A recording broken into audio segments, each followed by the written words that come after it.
दोस्तों आपको बता दूं कि गाजा के अंदर फायदा इजराइल को था ही, लेकिन पूरा फायदा अब सीधा अमेरिका को मिलने वाला है। कहते हैं ना, दो इंसानों की लड़ाई में दो शख्स, चाहे दो लोग हों, दो की लड़ाई में तीसरा मजे लेता है, तो ये तीसरा अमेरिका है। दोस्तों अमेरिका $500 मिलियन खर्च करके गाजा और इजराइल के बॉर्डर पर, और ऑब्वियसली गाजा की जमीन पर, बॉर्डर के इलाके वाली, वहां पर अपना अमेरिकी मिलिट्री बेस बनाएगा और अमेरिका के हजारों सैनिकों को वहां तैनात करेगा, इस बहाने से कि हम दोनों के सीज फायर पर नजर रखेंगे। ये सीधा सीधा छल है, कपट है भाई। एक जगह जब अमेरिका की फौज घुसती है तो फिर वहां से वापस नहीं निकलती। ये बात सबको समझ में आनी चाहिए। अब सीधा सीधा अमेरिका बड़े लेवल पर घुसपैठ कर रहा है और परमानेंट गाजा में अपना मिलिट्री बेस बनाने की तैयारी में है। बात करें इजराइल की, तो इजराइल लगातार गाजा पर गोलीबारी कर रहा है। कुछ ही देर पहले, फिर से घंटों पहले, फिर से गाजा के ऊपर इजराइल ने गोलीबारी की, जिसमें एक व्यक्ति की मौत हो गई है, कई फिलिस्तीनी बुरी तरह से घायल भी हैं। धमाकों की आवाज भी सुनाई दे रही है। गाजा के अंदर जो सबसे बड़ा खतरा है वो ये है, ये देखिए, अनएक्सप्लोडेड मिसाइल्स। ऐसी बहुत सारी मिसाइल्स, बहुत सारे बम हैं जो गाजा के अंदर सही और सालिम पड़े हुए हैं, फटे नहीं हैं, लेकिन कभी भी फट सकते हैं। दोस्तों मेटा यानी फेसबुक अब खुलकर सामने आ गया है इजराइल के समर्थन में। आपके सामने मेटा की एक चीफ हैं, मेटा की एक सीनियर ऑफिशियल हैं, फेसबुक में काम करने वाली। ये देखिए, इन्होंने अब खुल्लम खुल्ला कहा है कि मैं मेटा के साथ काम कर रही हूँ, मेटा के लिए काम कर रही हूँ, मैं इजराइल में भी रह के आई हूँ, मैंने पहले इजराइल के साथ काम किया और अब मेटा के साथ काम कर रही हूँ, और मेटा में इसलिए काम कर रही हूँ जो फेसबुक पर मेटा पर, यानी जो नफरत यहूदियों के खिलाफ, इजराइल के खिलाफ फैल रही है, उसको रोक रही हूँ, उसको रोकने का काम कर रही हूँ। तो दोस्तों फेसबुक पर आप जो चिंगाड़ कर फिलिस्तीन की बातें लिखते हैं, आप कितनी भी कोशिश कर लीजिए, फेसबुक पर आपकी आवाज फिलिस्तीन के लिए, बल्कि यूं कहूं हक के लिए बुलंद नहीं की जाएगी, बल्कि दबा दी जाएगी। दूसरी तरफ वेस्टर्न ऑफिशियल्स ने भी वार्निंग दे दी है। ये रही रॉयटर्स की रिपोर्ट, जिसके अंदर साफ जो वेस्टर्न ऑफिशियल्स हैं उन्होंने जनता जताई है, डर जताया है कि गाजा के दो टुकड़े हो सकते हैं, एक टुकड़ा इजराइल के कंट्रोल में और एक छोटा सा टुकड़ा हमास के कंट्रोल में। दोस्तों यासिर अबू शबाब को आप जानते हैं तो जान लीजिए, स्क्रीन पर मौजूद ये शख्स यासिर अबू शबाब है। ये फिलिस्तीनी गद्दार ग्रुप है जिसको इजराइल ने हथियार दिया है, प्रोटेक्शन दिया है, और इसने हमास के लोगों को और आम लोगों को इजराइल की तरफ से एक तरफा कत्ल किया, सबको कत्ल किया। यासिर अबू शबाब ये गाजा के उस हिस्से में है जो हिस्सा इजराइल के कंट्रोल में है। शॉकिंग खबर सुनिए, डोनाल्ड ट्रंप का जो दामाद है, जब वो इजराइल गया तो वो गाजा के बॉर्डर पर गया, तो बॉर्डर पर इस गद्दार ग्रुप यासिर अबू शबाब से उसने स्पेशली मुलाकात की। तो इसका मतलब यह है कि गाजा फिलिस्तीन का जो गद्दार फिलिस्तीनी ग्रुप है वो इजराइल और अमेरिका के प्लान पर काम कर रहा है। आप समझ रहे हैं?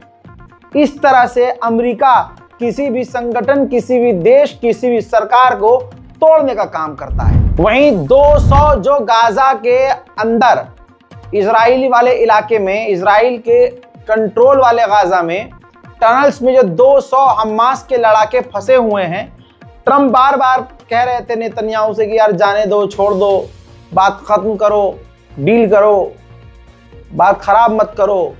तो अब वही पैगाम लेकर डोनाल्ड ट्रंप के दामाद जब नेतन्याहू से मिले और मनाया, तो नेतन्याहू राजी हो गया कि वो 200 हमास के टनल्स में फंसे हैं उनको जाने देंगे, लेकिन एक शर्त पे, वो फिलिस्तीन गाजा में नहीं रहेंगे, बल्कि वो गाजा और फिलिस्तीन से वापस कहीं और किसी तीसरे देश, दूसरे देश चले जाएंगे। उधर WHO ने साफ सीधी बात कही है कि 16,000 से ज्यादा पेशेंट इस वक्त इंतजार कर रहे हैं कि विदेश जाने का मौका मिले और वो अपना इलाज करवा सके। उधर UNRWA ने ऑफिशियली स्टेटमेंट जारी किया है कि 5000 से ज्यादा ह्यूमैनिटेरियन एड मदद के ट्रक्स को इजराइल गाजा के अंदर जाने नहीं दे रहा है। उधर दोस्तों इजराइल ने गाजा की औरतों के साथ क्या क्या जुल्म किए हैं मैं बोल नहीं सकता, बीप लगानी पड़ती है मुझे बार बार। दोस्तों रिपोर्ट ये देख लीजिए, अरब फिर भी इतने हरामी हैं कि उनके जिगर में कोई तकलीफ नहीं हो रही है। भाई एक महिला ने खुलासा किया कि मुझे गाजा से गिरफ्तार करके इजराइल की पुलिस, इजराइल की फौज ले गई, जेल में मुझे टॉर्चर किया और मेरा कई बार अलग अलग इजराइल के फौजियों ने किया। तो आप सोच सकते हैं ये वाला जो क्राइम है ना, गंदा घिनौना वाला, ये भी भारी मात्रा में किया गया है, लेकिन फिर भी दुनिया की नजर में इजराइल बहुत अच्छा है। जिनकी नजर में इजराइल बहुत अच्छा है उनकी माँ बहनों और बच्चों के साथ भी आगे यही होगा। Karma is a bitch baby. Report के हिसाब से जब से सीज फायर हुआ है इजराइल ने, ये रही रिपोर्ट, इजराइल ने सीज फायर के बावजूद 271 लोगों को कत्ल कर दिया, 622 लोगों को घायल कर दिया और 35 लोगों को गिरफ्तार किया है। वहीं Israeli film maker news channel पर खुल्लम खुल्ला बोल रहा है कि गाजा में कोई इनोसेंट नहीं है, सबको गोली मारनी चाहिए। अब अगर कोई सुअर की औलाद होगा वही इजराइल के एक्टर और एक्ट्रेस की फिल्म देखेगा, अगर कोई पड़ोस की औलाद होगा तभी वो इजराइल की फिल्में देखेगा। आज के बाद नेटफ्लिक्स, अमेजॉन, जियो, जहां भी आप किसी भी प्लेटफॉर्म पर मूवी देख रहे हैं, कोई भी मूवी, तो उसके प्रोड्यूसर्स, डायरेक्टर्स, इन्वेस्टर्स जो शुरू में नाम लिखे हुए आते हैं, गूगल कर लीजिएगा कि इसका लिंक इजराइल से तो नहीं, इसका डायरेक्टर इजरायली तो नहीं, क्योंकि बहिष्कार ही सॉल्यूशन है। इजराइल ने जिन लाशों को गाजा में लौटाया है भाई, पहचान करना मुश्किल है उनका। सोचिए, तस्वीर देखिए, 35 ऐसे फिलिस्तीनियों को दफनाया गया आज, जिनकी शनाख्त पूरी ताकत से, पूरी कोशिश से की गई, लेकिन शनाख्त नहीं हो पाई। तो आप सोच सकते हैं कि हाल कितना बुरा होगा। दोस्तों आपको सबसे बड़ी खबर, जब ये शूट करना शुरू किया था खबर कंफर्म नहीं थी, अब हमने कंफर्म किया है तो अब बता रहा हूं, वरना ये टाइटल वाली खबर है। ये टाइटल इतना बड़ा है कि मैं इसको थंबनेल पर लिखता।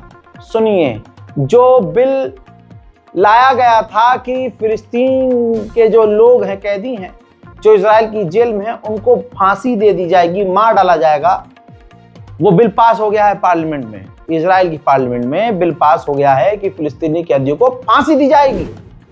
बेंजवीर, तस्वीर देखिए, बेंजवीर इस खुशी में पार्लियामेंट के अंदर ही मिठाई बांटता हुआ नजर आ रहा है। अल्लाह अकबर। इजराइल तो किसी को भी उठाकर जेल में डाल देता है भाई, बच्चे को भी उठाकर फिलिस्तीन के जेल में डाल देता है इजराइल। तो अब बच्चों, नौजवानों, बुजुर्गों, महिलाओं को फांसी दे दी जाएगी। ये इजराइल ने कानून बना दिया है। दूसरी तरफ ये तस्वीर देखिए, फिलिस्तीनियों के इलाकों में बाकायदा तैयारी के साथ इजराइल के अंधभक्त, नेतन्याहू के अंधभक्त आ रहे हैं, इजरायली सेटलर्स आ रहे हैं और सीधा वो फिलिस्तीनी किसानों पर हमला कर रहे हैं, उनके घरों पर कब्जा कर रहे हैं, उनके खेतों में आग लगा रहे हैं। इस्लाम का एक दीनी सबूत, इस्लाम की तारीख से जुड़ी हुई मस्जिद इब्राहिमी जो फिलिस्तीन के अंदर है, उसमें यहूदी या आप लाचारी फिलिस्तीन के लोग देखिएगा, वो मुसलमानों के सामने एक इजरायली ऑफिशियल यहूदी मस्जिद में घुसा। ये देखिए, मस्जिद में घुसा, नमाजी मौजूद थे। मस्जिद में घुसने के बाद उसने ऐलान किया ये टेंपल हमारा है और कई तरह की भड़काऊ बातें की। मुसलमानों के दिल का हाल फिलिस्तीनियों से पूछो क्या होगा कि उनकी आंखों के सामने जूता लेकर मस्जिद के अंदर घुसकर मुसलमानों के सामने दावा कर रहा है यहूदी की यह मस्जिद नहीं है, हमारा टेंपल है। और ये बिल्कुल ये इजराइलियों की हरकत एक और देश है, आप बहुत अच्छे जानते हो, उस देश के लोगों की भी हरकतें लगभग सेम है। और आजकल तो बहुत चल रहा है दोगला समाज। आप देखिए, अगर कोई चोर उचक्का आतंकी बलात्कारी मुसलमान निकल जाए तो सीधा ये पूरे इस्लाम को गाली बकते हैं। लेकिन इस प्रदीप कुरुलकर के बारे में, सबसे बड़ा आतंकवादी, ये देख लीजिए, प्रदीप कुरुलकर, अभी इसी 1 साल में गिरफ्तारी हुई है उसकी। आरएसएस का राम भक्त, हिंदू समाज, हिंदुओं का पसंदीदा आदमी हुआ करता था क्योंकि डीआरडीओ में वैज्ञानिक था। इसने भारत की मिसाइलों की, और सबसे बढ़िया मिसाइल हमारी ब्रह्मोस की, और भी दूसरे हथियारों की जानकारी पाकिस्तान की आईएसआई को दी। और भारत की एटीएस ने पूरे सबूत के साथ इसे गिरफ्तार किया। किसी भी मुसलमान ने यह ना कहा कि हिंदू गद्दार होते हैं या हिंदुत्व गद्दार है, नहीं। लेकिन जब मुसलमान पर बात आती है, कोई मुस्लिम नामी व्यक्ति सिर्फ गिरफ्तार होता है, साबित भी नहीं होता, तो पूरे मुसलमान समाज को हिंदू समाज आतंकी कहता है। तो आप दोगलापन इन लोगों का देख रहे हैं। दोगली नस्लें हैं भाई, ये सच कभी नहीं बोल पाएंगी। भारत में आतंकी हमला हुआ, कहने वाला तो अभी तक ये बकैतियां मार रहा था कि भाइयों बहनों देश सुरक्षित हाथों में है, घंटा सुरक्षित हाथ में है। अरे चौकीदार तू है, तो जब चोर घर में घुसा तो चौकीदार से तो पूछेंगे नहीं। अगला आदमी कितना, मतलब एक आदमी कितना बेगैरत हो सकता है, सोच लीजिए आप। उससे भी ज्यादा गया गुजरा है अगला। जहां देश में आग लगी, राजधानी दिल्ली में, देश के दिल में आग लगी, दर्द हुआ, मारे गए आम लोग, रात ही गुजरी थी। अगला आदमी अगले ही दिन सुबह सुबह जब देशवासी आंख खोल रहे हैं, बिस्तर से उठ रहे हैं, देखे कि चचा तैयार होकर भूटान रवाना हो रहे हैं। यह भारत में जरूरत है कि भारत के अंदर रहकर मोदी जी कुछ बोले, तो नहीं, भूटान जाकर भारत के धमाके पर भूटान में ज्ञान दे रहे हैं। वाह जी वाह, बहुत बढ़िया। और इतने बेशर्म कुछ लोग कि इस मामले में भी डिफेंड कर रहे हैं। सरकार उनकी, विदेश मंत्री उनका, प्रधानमंत्री उनका, राष्ट्रपति उनका, रक्षा मंत्री उनका, सबके सब हिंदू हैं। धमाका कैसे हुआ? और जो सवाल कर ले रहा है, कोई सवाल कर रहा है ना, तो उसे गिरफ्तार कर रहे हैं, उसे आतंकवादी बोल रहे हैं, दंगाई बोल रहे हैं, देश का गद्दार बोल रहे हैं। बस सवाल मत करो, जो हो रहा है चुपचाप देखते रहो। उधर ये देखिए, इजराइल के सेटलर्स ने, यही देख के तो खास समुदाय भारत को खुश होता है कि हमें भी तो ऐसे करना है। वेस्ट बैंक में फिलिस्तीनियों के घरों में और उनकी प्रॉपर्टीज में आग लगाई जा रही है दिन दहाड़े। मैं हर दिन बोल रहा हूं, हर दिन कह रहा हूं कि इजराइल वेस्ट बैंक पर कब्जा कर रहा है, बस इस बार ऐलान नहीं कर रहा है। वेस्ट बैंक में 15 से 16 साल का एक बच्चा इजराइल के आंसू गैस के गोले से घायल हुआ, अस्पताल भेजा गया, इलाज चला, लेकिन जिंदगी और मौत की जंग में वो हार गया और मारा गया।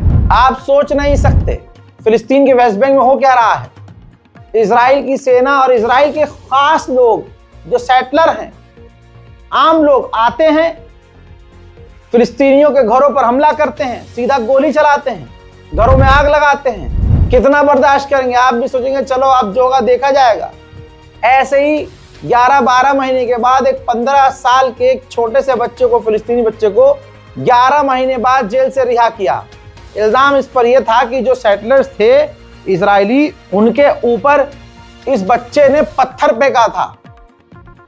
यानी सेटलर्स आपका घर जला सकते हैं, सेटलर्स आपको गोली मार सकते हैं, आपके माँ बाप को पीट सकते हैं, खेत में आपके आग लगा सकते हैं, और अगर आपका बच्चा छोटा सा पत्थर उठाकर मार दे बचाव के लिए, तो 11 महीने के लिए इस छोटे से बच्चे को इजराइल जेल में सड़ाता है। दोस्तों फिलहाल के इस अपडेट में इतना ही। इस रिपोर्ट को शेयर करना मत भूलिएगा। चैनल को सब्सक्राइब कीजिए ताकि दुनिया की तमाम बड़ी खबर आपको मिलती रहे। जय हिंद।